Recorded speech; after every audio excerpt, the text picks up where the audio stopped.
तो देखिए अभी यहाँ पर क्या हो रहा है कि जब हेलो वर्ल्ड स्लैश लॉगिन हम जा रहे हैं, ये एक यूआरएल है, बाकी जो उसके बाद है ये तो डेटा है, ठीक है। तो इससे मुझे कोई मतलब नहीं है, अभी इसको मैं रिमूव कर देता हूँ तो भी चलेगा। तो इस केस में मैं क्या करता हूँ कि मैं ये चाहता हूँ कि जब इस यूआरएल पे हम हिट कर रहे हैं तो मुझे कुछ जावा का जो कोड है वो यहाँ पे एग्जीक्यूट करना है, ठीक है। तो अभी इस केस में ये नॉट फाउंड क्यों बोल रहा है, क्योंकि ये सोच रहा है कि हेलो वर्ल्ड के बाद जो लॉगिन है इस नाम का कोई फाइल है मेरे पास, ठीक है, उस नाम का कोई भी फाइल लेकिन यहाँ पर नहीं है, तो इसने कहा नॉट फाउंड।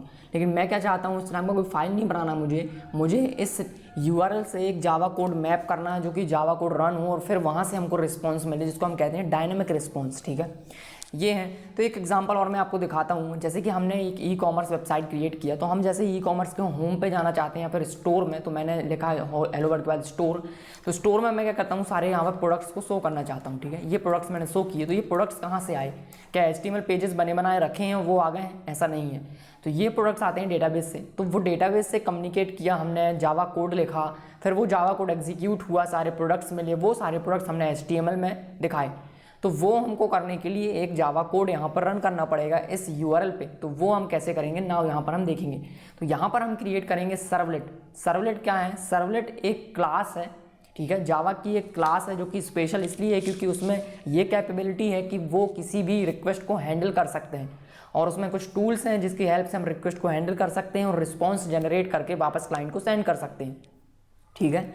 तो देखेंगे कैसे हम यहाँ पर एक सर्वलेट को क्रिएट करते हैं। नाउ यहाँ पर मैं आपको दिखाता हूँ API। तो मैं सिंपली यहाँ पर सर्च करूँगा गूगल में, मैंने यहाँ पर लिखा servlet API, okay. Servlet API लिखो तो फर्स्ट ही जो आपको लिंक मिलेगा ये सर्वलेट का API है। डॉक्यूमेंटेशन मतलब कि जब आपने सर्वलेट आपको यूज़ करना है तो इसका जो डॉक्यूमेंटेशन, इसमें कौन कौन सी क्लासेस हैं, कौन कौन सी मेथड्स हैं, ये सारी इन्फॉर्मेशन आपको यहाँ पे मिलेगी।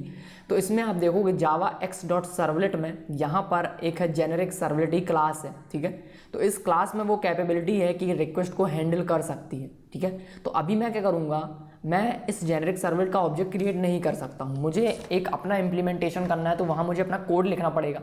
नाउ मुझे वो कोड लिखना है तो मुझे क्लास क्रिएट करनी पड़ेगी। नाउ क्लास क्रिएट करेंगे, लेकिन मुझे इस जेनेरिक सर्वलेट की जो कैपेबिलिटीज़ हैं वो मुझे चाहिए है। तो यहाँ पर हम क्या यूज़ करते हैं, सिंपल इनहेरिटेंस, क्योंकि मुझे इस जेनेरिक सर्वलेट की जो बिहेवियर है वो मुझे चाहिए। तो मैं अपनी क्लास क्रिएट करूँगा, उस क्लास को इसका चाइल्ड क्लास बनाऊंगा, तो जो ये जेनेरिक सर्वलेट कर सकता है वो अब मेरा क्लास भी करेगा, ठीक है।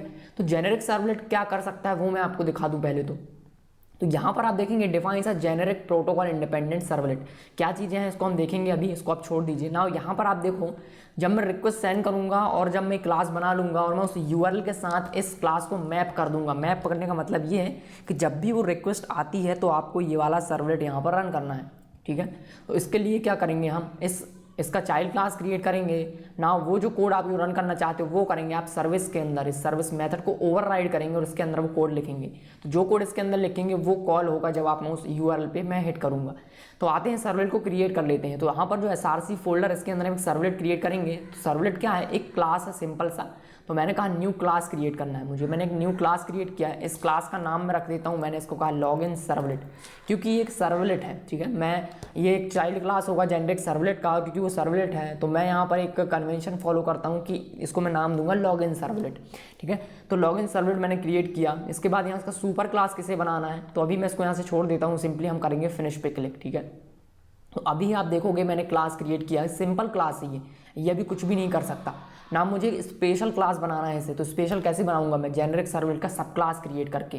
तो मैं इसको कहूँगा एक्सटेंड्स, क्योंकि जेनेरिक सर्वलेट एक क्लास है, तो मैं कहूँगा एक्सटेंड्स जेनेरिक सर्वलेट, ओके। सो मैंने यहाँ पर लिखा जेनेरिक, कंट्रोल स्पेस प्रेस करेंगे तो यहाँ पर आएगा जेनेरिक सर्वलेट, ओके। सो ये आया है सजेशन में जेनेरिक सर्वलेट, और जेनेरिक सर्वलेट यहाँ पर इंपोर्ट हो चुका है। नाउ यहाँ पर आप एरर देखोगे कि यहाँ पर मुझे कुछ ओवरराइड करना है। तो ऐड अनइम्प्लीमेंट मेथड्स, तो यहाँ पर जो सर्विस मेथड है वो यहाँ पर मैंने इंप्लीमेंट किया। तो ये वाला जो मेथड है वो रन होगा जब भी मैं यहाँ पर मुझे रिक्वेस्ट मिलेगा, ठीक है। तो यहाँ पर मैं कह देता हूँ सिस्टम, मैंने यहाँ पर कहा एस आउट लिखते हैं तो ये शॉर्टकट है सिस्टम डॉट आउट प्रिंट आएगा। तो यहाँ पर मैं लिखूँगा login servlet called, okay. Just मैंने लिखा लॉगिन सर्वलेट कॉल्ड। नाउ जो नेक्स्ट स्टेप है हमारा वो है इस लॉगिन सर्वलेट को ये बताना कि आपको किस यूआरएल पे रन होना है, ठीक है। तो अभी मैंने कहा /login, तो मैंने ये तो बताया नहीं कि /login कब रन होगा। तो मुझे इसकी मैपिंग करनी होती है web.xml में। तो web.xml ओपन करेंगे, यहाँ पे हम बताएंगे कि जब /login से कोई भी URL आता है तो आपको क्या करना है, लॉगिन सर्वलेट को रन करना है। इंटरनली टॉमकैट इसको रन कर लेगा, तो यहाँ पर हमको बताना पड़ेगा। तो उसके लिए हम कुछ टैग्स का यूज़ करेंगे। तो हमारा जो फर्स्ट टैग है वो है सर्वलेट।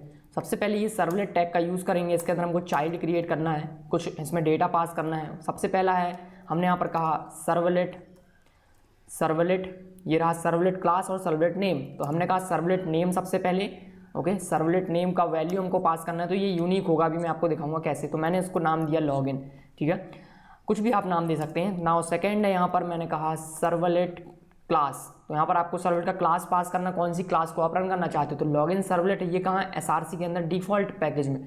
तो मैं डायरेक्ट यहाँ पर लिखूंगा लॉगिन सर्वलेट। अगर ये फोल्डर के अंदर होता किसी पैकेज के अंदर, फॉर एग्जांपल कोई पैकेज है ABCD के अंदर है लॉगिन सर्वलेट, तो मैं यहाँ पर बोलता है abcd.login सर्वलेट। तो अभी लेकिन डायरेक्टली SRC में डिफॉल्ट पैकेज है, तो मैं यहाँ पर लिखूंगा लॉगिन सर्वलेट, इस तरह से, ठीक है।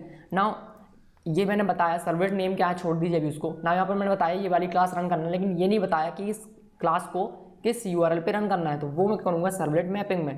तो मैंने यहाँ पर कहा सर्वलेट मैपिंग, ठीक है। सर्वलेट मैपिंग क्रिएट करेंगे। मैपिंग में आपको बताना है URL कौन सा है। तो यहाँ पर भी सर्वलेट नेम है, पहले सर्वलेट नेम को मैं क्रिएट कर लेता हूँ। सो मैंने यहाँ पर कहा सर्वलेट नेम, इसका नाम भी हमने कहा लॉगिन, और यहाँ पर मैं कहूँगा URL पैटर्न। तो URL पैटर्न किस URL से रिक्वेस्ट आने वाली है, तो मैंने कहा /login। /login क्या है, /login है ये हमारा, ये क्या है, हमारा एप्लीकेशन का रूट है, इसके बाद है /login। तो /login पे हम बता रहे हैं इस URL पे हमको रन करना है लॉगिन सर्वलेट। तो कैसे बताया, इसका नाम सेम है, दोनों में नेम सेम है। इसका मतलब ये है कि इस नेम से आइडेंटिफाई हो जाएगा कि इससे लॉगिन सर्वलेट रन करना है, ठीक है। तो ये दोनों में नेम यहाँ पर सेम होना चाहिए। तो बस यही हमको करना है। इससे क्या होगा कि जो लॉगिन सर्वलेट है वो यहाँ पर रन होगा, ठीक है। नाउ एप्लीकेशन को रन करेंगे, तो अभी रन हो रहा है एप्लीकेशन। वापस आएंगे, इसको रीलोड करेंगे। तो जैसे ही मैं इसको रीलोड करूँगा तो अभी कुछ नहीं हुआ, तो हम क्या करेंगे, एक बार एप्लीकेशन को रीलोड कर लेते हैं, ठीक है। तो जैसे ही मैं मैपिंग को चेंज करता हूँ, आपको एप्लीकेशन को रीलोड करना है। तो एप्लीकेशन पे क्लिक करेंगे एंड देन यहाँ पर है स्टार्ट का ऑप्शन, ठीक है। तो टॉमकैट पे क्लिक करेंगे, देन हमने कहा रीस्टार्ट, ठीक है। सो एप्लीकेशन यहाँ पर रीस्टार्ट हुआ, और मैंने क्या किया हो, जस्ट कंसोल पे प्रिंट किया है लॉगिन सर्वलेट के अंदर से कि सर्वलेट जो रन हुआ, ठीक है। तो मैंने यहाँ पर क्या लिखा, लॉगिन सर्वलेट कॉल्ड, ठीक है। मैंने ये सिस्टम में प्रिंट हुआ, सिस्टम डॉट कंसोल, मतलब कि यहाँ पर प्रिंट होगा कंसोल में। तो कंसोल ओपन करेंगे और यहाँ पर आपको देखना है। तो मैं पेज को रीलोड करूँगा, तो अभी जो एरर थी वो चली गई नॉट फाउंड की, मतलब फाउंड हुआ है, कुछ ना कुछ तो मिला है, नॉट फाउंड नहीं आया। अभी क्या हुआ, यहाँ पर आप देखोगे लॉगिन सर्वलेट कॉल्ड, ठीक है। तो इस तरह से मैंने किसी URL से एक सर्वलेट को मैप कर दिया, एक जावा कोड को मैप कर दिया जो कि यहाँ पे रन हो रहा है। तो रिक्वेस्ट और रिस्पॉन्स, दो ऑब्जेक्ट हमको यहाँ पर मिल रहे हैं, इंटरनली टॉमकैट पास करेगा। इस रिक्वेस्ट के ऑब्जेक्ट से हम बहुत कुछ यहाँ पे कर सकते हैं, रिस्पॉन्स से हम यहाँ पर रिस्पॉन्स जनरेट करेंगे, ठीक है। तो देखेंगे इसको कि हम इसको रिस्पॉन्स और रिक्वेस्ट यहाँ पे कैसे, रिक्वेस्ट की हेल्प से हम क्या कर सकते हैं और रिस्पॉन्स की हेल्प से हम यहाँ पर और क्या कर सकते हैं वो देखेंगे, ठीक है।